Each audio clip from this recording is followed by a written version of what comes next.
கிருஷ்ணகிரி பேருந்து நிலையத்தில் மக்கள் பயன்பாட்டிற்கு வராத சுத்திகரிக்கப்பட்ட தானியங்கி குடிநீர் நிலையம் பயன்பாட்டிற்கு கொண்டுவர சமூக ஆர்வலர் டாக்டர் சந்திரமோகன் வேண்டுகோள்.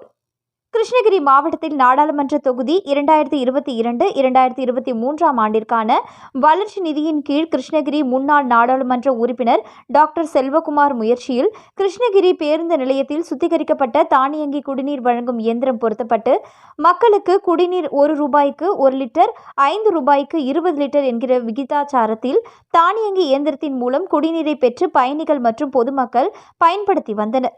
இந்த நிலையில் சமீப காலமாக சுத்திகரிக்கப்பட்ட தானியங்கி குடிநீர் வழங்கும் இயந்திரம் தற்பொழுது உடைக்கப்பட்டு சேதமடைந்த நிலையில் காணப்படுகிறது. இதனால் பயணிகள் மிகுந்த ஏமாற்றத்துடன் குடிநீர் கிடைக்காமல் காசு கொடுத்து குடிநீர் வாங்கி குடிக்கும் நிலை உள்ளது. எனவே நாள்தோறும் ஆயிரக்கணக்கான மக்கள் பயன்படுத்தி வந்த சுத்திகரிப்பு தானியங்கி குடிநீர் நிலையம் தற்பொழுது உடைக்கப்பட்டு சேதமடைந்து காணப்படுகிறது. இதனை சமூக ஆர்வலரும் சமூக நுகர்வோர் நல பாதுகாப்பு சங்கத்தின் மாநில பொதுச் செயலாளரும் டாக்டர் சந்திரமோகன் அவர்கள் நூதன முறையில் உடலில் காலி குடிநீர் பாட்டில்களை கழுத்தில் மாட்டிக்கொண்டு தானியங்கி குடிநீர் வழங்கும் இயந்திரத்தை பார்வையிட்டார். இதுகுறித்து செய்தியாளர்கள் சந்திப்பில் டாக்டர் சந்திரமோகன் பல்வேறு மாவட்டங்கள் மற்றும் ஆந்திரா, கர்நாடகா உள்ளிட்ட மாநிலங்களுக்கு தினம்தோறும் நூற்றுக்கணக்கான பொதுமக்கள் இந்த பேருந்து நிலையத்தை பயன்படுத்தி சென்று வருகின்றனர்.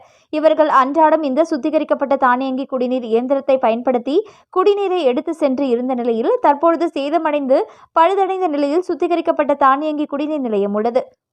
இது சம்பந்தமாக நகராட்சி ஆணையாளர் மற்றும் நகரமன்ற தலைவருக்கு புகார் மனு அனுப்பியும் நடவடிக்கை இதுவரை எடுக்கப்படவில்லை. எனவே மக்கள் நலன் கருதி கிருஷ்ணகிரி மாவட்ட ஆட்சியர் அவர்கள் உடனடியாக இதன் மீது கவனத்தை செலுத்தி சுத்திகரிக்கப்பட்ட தானியங்கி குடிநீர் நிலையத்தை மக்களின் பயன்பாட்டிற்கு கொண்டுவர நுகர்வோர் நல பாதுகாப்பு சங்கத்தின் சார்பில் கேட்டுக்கொள்கிறேன். இவ்வாறு டாக்டர் சந்திரமோகன் செய்தியாளர் சந்திப்பில் கூறினார்.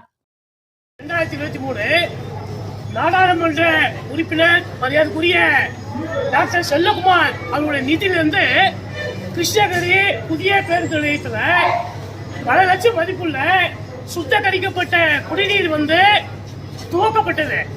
அது என்ன பண்ணாங்க, ஏற்கனவே இந்த வியாபாரிகள் எல்லாமே இந்த வியாபாரம் பெறுதுன்னு சொல்லிட்டு இதை ஒழிச்சு எடுத்துட்டாங்க. நாங்கள் திருப்பி என்ன பண்ணோம், மாவட்ட ஆட்சியருக்கு புகார் மனு கொடுத்தோம்.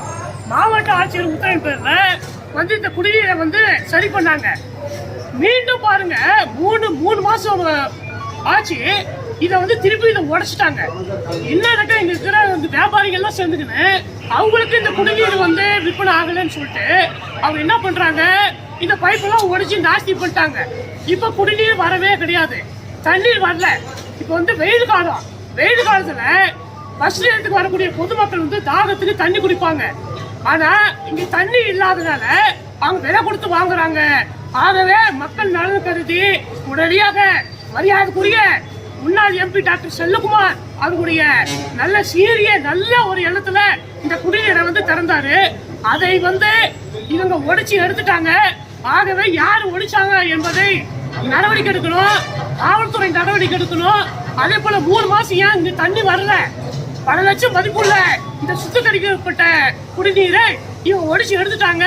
உடனே மரியாதைக்குரிய மாவட்ட காவல் கண்காணிப்பாளர், மரியாதைக்குரிய மாவட்ட கலெக்டர் இதன் மீது உரிய நடவடிக்கை மேற்கொண்டு உடனடியாக இங்கே குடிநீர் மீண்டும் சுத்திகரிக்கப்பட்ட நீர் செல்வகுமார் முன்னாள் எம்பி கொண்டு வந்த அந்த குடிநீரை உடனடியாக மக்களுக்கு பயன்பாட்டில் கொண்டு வர நான் சமூக நுகர்வோர் பாதுகாப்பு சங்கத்து சார்பில் நான் கேட்டுக்கிறேன். இது சம்பந்தமாக கிருஷ்ணகிரி நகராட்சி சேர்மன் நகர்மன்ற தலைவருக்கு நான் சொன்னேன். ஊராட்சி கவுன்சிலருக்கு பல முறை போன் போட்டேன், அவர் போனே எடுக்கிறதுல கேட்க இன்சார்ஜ். ஆகவே மக்களுக்கு பஸ்ல ஆயிரக்கணக்கான மக்கள் போறாங்க. அவங்களுக்கு குடிநீர் விநியோகம் செய்து நான் சமூக நுகர்வோர் நல பாதுகாப்பு சங்க சார்பில் நான் கேட்டுக்கிறேன்.